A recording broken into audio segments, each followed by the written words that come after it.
10.000 warga sipil Madinah, 80 orang dari sahabat Nabi Muhammad dan 700 orang penghafal Al-Quran terbunuh. Para wanita diperkosa, harta milik penduduk Madinah dijarah, anak-anak menjerit ketakutan. Kengerian yang tidak bisa dibayangkan di kotanya Nabi Muhammad SAW pada saat itu. Kekejaman, kesadisan, kebengisan terhadap warga Madinah ini dilakukan oleh sebuah pasukan besar, yang dipimpin oleh Muslim bin Uqbah. Kejadian tersebut, tercatat dalam sejarah sebagai tragedi kemanusiaan yang kelam. Peristiwa ini disebut dengan pertempuran Al-Harrah Madinah. Harrah sendiri memiliki arti bebatuan hitam. Hal ini disebabkan karena perjuangannya dimulai dari bebatuan di timur Madinah dengan nama Harrah Wakim atau Harrah Zuhroh, yang dinisbatkan kepada Bani Zuhroh dari kaum Yahudi. Maka peristiwa ini pun terkenal dengan nama Al-Harrah, yang terjadi pada 3 hari terakhir di bulan Zulhijjah tahun 63 Hijriah atau 26 Agustus 683 Masehi. Pertempuran ini terjadi karena adanya ketidakpuasan masyarakat Madinah terhadap pemerintahan Yazid bin Muawiyah. Hal ini dikarenakan, Yazid dirasa tidak layak menjadi khalifah umat muslim. Ketidaklayakan ini, tentu bukan tanpa alasan, adapun alasannya adalah, Yazid dinilai tidak cakap dalam mengambil kebijakan, seperti, ia tidak melanjutkan kebijakan ayahnya Muawiyah, untuk menyerang Kekaisaran Romawi Timur dan lebih memusatkan perhatian untuk mengukuhkan wilayah perbatasan. Secara kepribadian, Yazid juga dipandang buruk. Lantaran akhlak dan perilakunya yang tidak mencerminkan pemimpin umat Islam, seperti gemar mabuk, berburu, dan memelihara hewan seperti kera dan anjing dan melakukan kejahatan-kejahatan secara terang-terangan seperti pembunuhan yang dilakukan terhadap cucu Nabi, Husain bin Ali bin Abi Thalib di Karbala. Saudaraku yang Allah rahmati. Setelah Muawiyah meninggal pada tahun 680 Masehi, Yazid kemudian menulis surat kepada gubernur Madinah kala itu, yakni Al-Walid bin Utbah bin Abi Sufyan, yang isinya mengabarkan tentang meninggalnya Muawiyah dan mendesaknya untuk mengambil sumpah dari Husain bin Ali, Abdullah bin Zubair, dan Abdullah bin Umar. Saat Al-Walid meminta nasihat Marwan bin Al-Hakam terkait surat tersebut, Marwan menyarankan agar Husain dan Abdullah bin Zubair harus dipaksa menyatakan bayat kepada Yazid, sementara Abdullah bin Umar dibiarkan saja, karena dipandang bukan sebuah ancaman.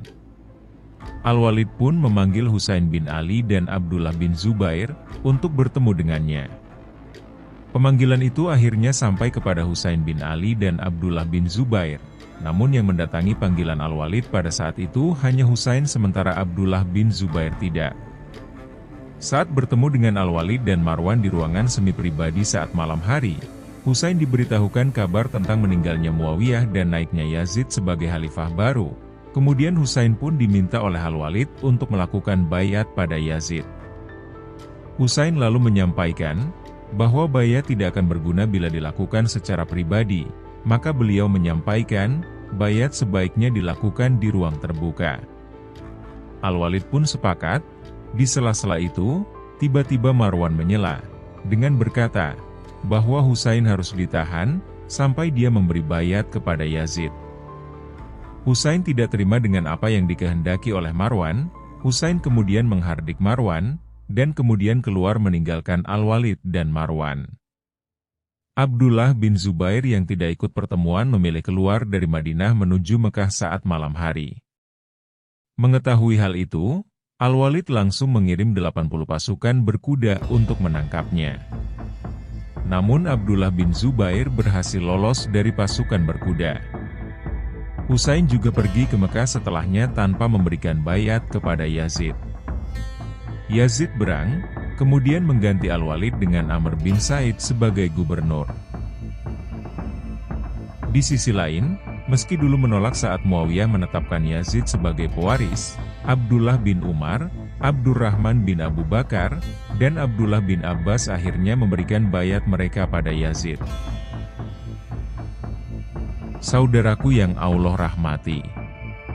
Setelah Husain berpindah ke Mekah bersama keluarganya, dia menerima surat dari masyarakat Kufah, pendukung Ali bin Abi Thalib. Mereka mengundang Husain ke sana untuk memimpin revolusi melawan Yazid. Mendapati isi suratnya berupa ajakan untuk memimpin revolusi untuk melawan Yazid, Husain memerintahkan sepupunya, Muslim bin Aqil bin Abi Thalib untuk memantau keadaan di Kufah. Tak lupa Husain menulis surat ke Bashrah, tetapi pembawa pesan ditangkap dan surat tersebut diserahkan kepada Ubaidillah bin Ziyad. Di Kufah, Muslim bin Aqil menyaksikan dukungan sangat besar dari penduduk Kufah dan meminta Husain untuk datang. Mendapat kabar dari Muslim bin Aqil, Husain akhirnya berencana bertolak ke Kufah. Abdullah bin Umar, Abdullah bin Zubair, dan Abdullah bin Abbas menentang rencana Husain dan memintanya tetap di Mekah. Bila tetap berkeras, mereka menasihati untuk meninggalkan wanita dan anak-anak, mengingat ini adalah perjalanan yang berbahaya. Namun Husain menolak usulan mereka.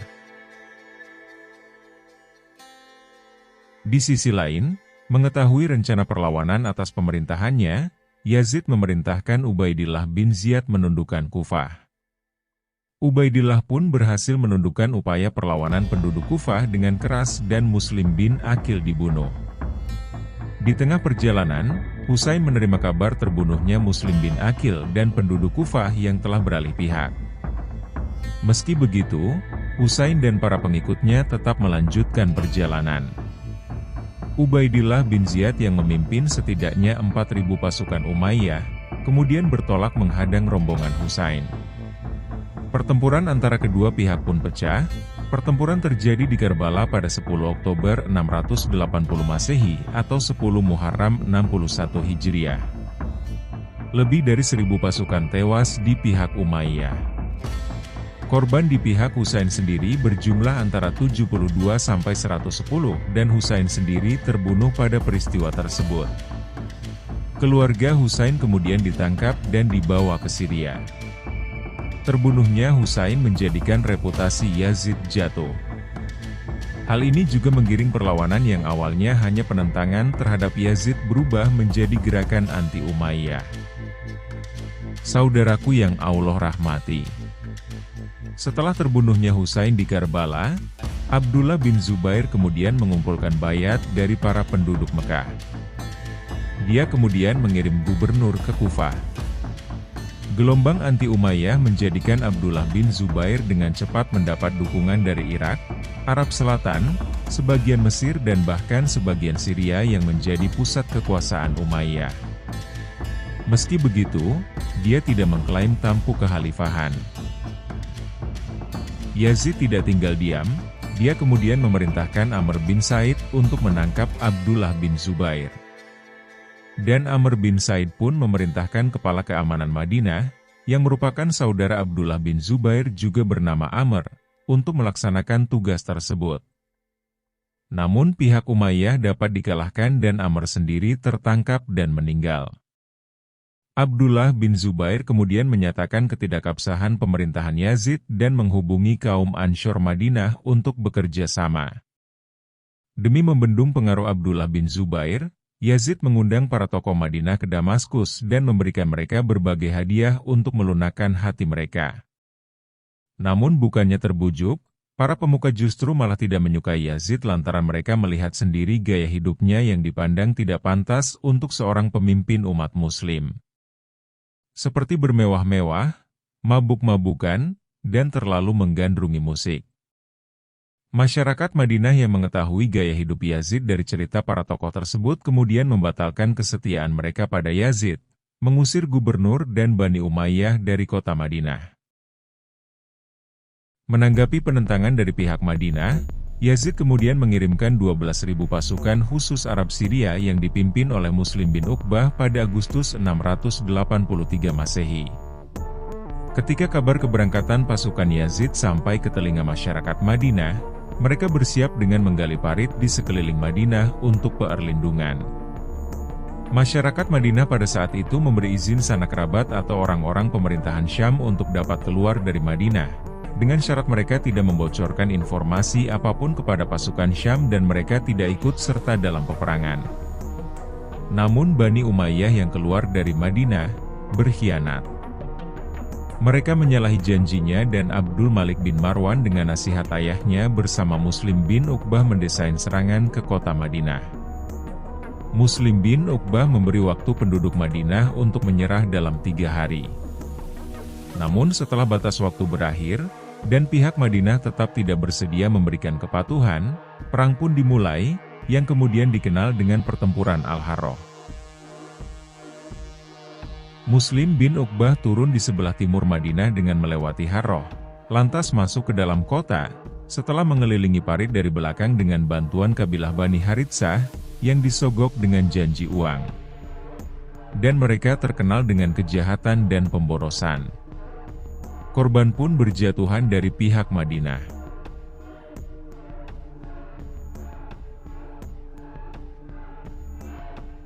Termasuk para tokoh Madinah, salah satunya adalah putra sahabat Nabi Abdullah bin Hanzalah, tewas dalam pertempuran ini. Tragedi pasca peperangan Al-Harrah.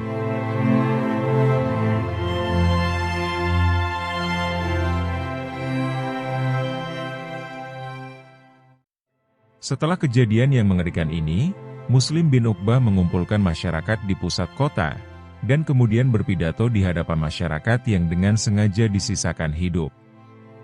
Kemudian Muslim bin Uqbah meminta mereka agar mengakui Khalifah Yazid sebagai khalifah yang sah. Serta menegaskan kepada mereka bahwa masyarakat Madinah adalah budak dari Khalifah Yazid. Masyarakat Madinah diharuskan menjawab saat itu juga, dan untuk orang yang melawan perintah tersebut akan langsung dipenggal di saat itu juga di hadapan orang banyak.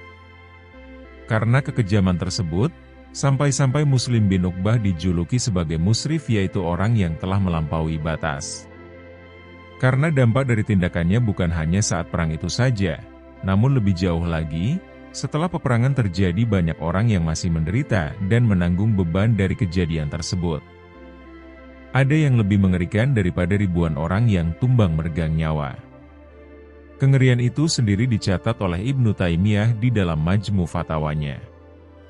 Sesaat setelah memenangkan peperangan, tentara Yazid yang dipimpin Muslim bin Uqbah tidak langsung pulang ke pusat pemerintahan. Mereka memutuskan untuk tetap tinggal di kota Madinah selama 3 hari. Selama mereka tinggal di Madinah itulah, mereka melakukan kejahatan yang mengerikan. Muslim bin Uqbah membuat pernyataan istibah atau suatu penghalalan terhadap kota Madinah. Penghalalan itu berupa dibebaskannya para tentara untuk melakukan pembunuhan massal terhadap warga Madinah. Pengambilan paksa harta benda dengan dalih harta rampasan perang, serta memperkosa para muslimah Madinah yang suci. Ibnu Katsir, di dalam Al-Bidayah wa Al-Nihayah memberikan pernyataan mengenai kebenaran dari peristiwa sadis ini. Kekejian ini terjadi selama 3 hari. Hal ini disebutkan juga dalam catatan Ibnu Hisham di dalam Umadatu Al-Qari, di mana pasukan Muslim bin Uqbah bukan saja membantai penduduk Madinah tapi juga melakukan hal-hal keji seperti mengeluarkan bayi dari janin ibunya, membunuh bayi, penyiksaan, perkosaan dan hal keji lainnya. Peristiwa ini menjadi peristiwa pemerkosaan massal yang pertama kali terjadi di dalam sejarah Islam. Korban pemerkosaan saat itu benar-benar tidak pandang bulu. Mulai dari wanita yang sudah menikah, seorang gadis, anak kecil, bahkan di antara para muslimah yang diperkosa tersebut ada sebagian yang bukan muslimah biasa, namun merupakan istri dari sahabat Nabi yang masih hidup saat itu dan juga para tabi'in, murid dari sahabat Nabi Muhammad yang sangat mulia. Setelah perang ada ribuan muslimah yang terpaksa melahirkan anak yatim tanpa mengetahui siapa ayahnya. Akibat peristiwa tersebut, anak-anak itu kemudian dikenal sebagai Bani Harrah atau Aulad Al-Harrah. Para korban pembantaian keji Muslim bin Uqbah yang menurut para sejarawan mencapai lebih 10.000 orang, sebagiannya dimakamkan di Al-Baqi bersama dengan makam keluarga Nabi Muhammad SAW sebagai penghormatan kepada mereka. Seperti Safiyah dan Atikah binti Abdul Muthalib, bibi Rasulullah, Abdullah bin Ja'far dan Aqil bin Abi Thalib, sepupu Rasulullah, Istri-istri Rasulullah, kecuali Khadijah dan Maimunah, putri Rasulullah, Fatimah, Ruqayyah Zainab dan Ummu Kulthum, Ibrahim putra Rasulullah, Halimah pengasuh Rasulullah ketika kecil, Hasan bin Ali bin Abi Thalib cucu Rasulullah. Pasukan Umayyah kemudian meneruskan perjalanan untuk menundukkan Mekah, tetapi pimpinan diambil alih oleh Hushain bin Numair lantaran Muslim bin Uqbah meninggal dalam perjalanan ke Mekah. Berada dalam pengepungan pada September 683 Masehi setelah Abdullah bin Zubair menolak untuk menyerah. Dalam pengepungan selama beberapa pekan, pihak Umayyah menggunakan ketapel untuk membombardir Mekah. Pada tanggal 31 Oktober, Ka'bah terbakar dan Hajar Aswad hancur. Sebagian berpendapat bahwa penyebab kebakaran dikarenakan lontaran ketapel pihak Umayyah, sedangkan yang lain menyatakan bahwa api berasal dari obor pengikut Abdullah bin Zubair yang terkena angin. Pengepungan Mekah berakhir setelah Yazid meninggal mendadak pada November 683 Masehi dan pasukan Umayyah mundur ke Syria. Dengan meninggalnya Yazid, Abdullah bin Zubair kemudian menyatakan dirinya sebagai khalifah, menjadi khalifah pesaing bagi Umayyah yang berpusat di Syria. Di Syria sendiri, kedudukan khalifah diwariskan pada putra Yazid, Muawiyah bin Yazid, yang tidak begitu tertarik dengan urusan pemerintahan. Dalam sejumlah hadis sahih yang diriwayatkan oleh Bukhari, Muslim, Ahmad dan Nasai disabdakan dari Rasulullah, barang siapa yang meneror penduduk Madinah secara zalim, niscaya Allah akan mempertakutinya dan akan ditimpakan kepadanya laknat Allah, malaikat dan manusia semuanya, dan Allah tidak akan menerima suatu amal atau ganti daripadanya kelak di hari kiamat. Demikianlah kisah kelam pembantaian, pemerkosaan dan penjarahan terhadap kaum muslimin di Madinah. Semoga Allah meridhoi mereka para syuhada yang gugur di jalan Allah. Terima kasih telah menonton sampai akhir video. Semoga kita senantiasa berada dalam lindungan Allah Subhanahu wa Ta'ala. Amin.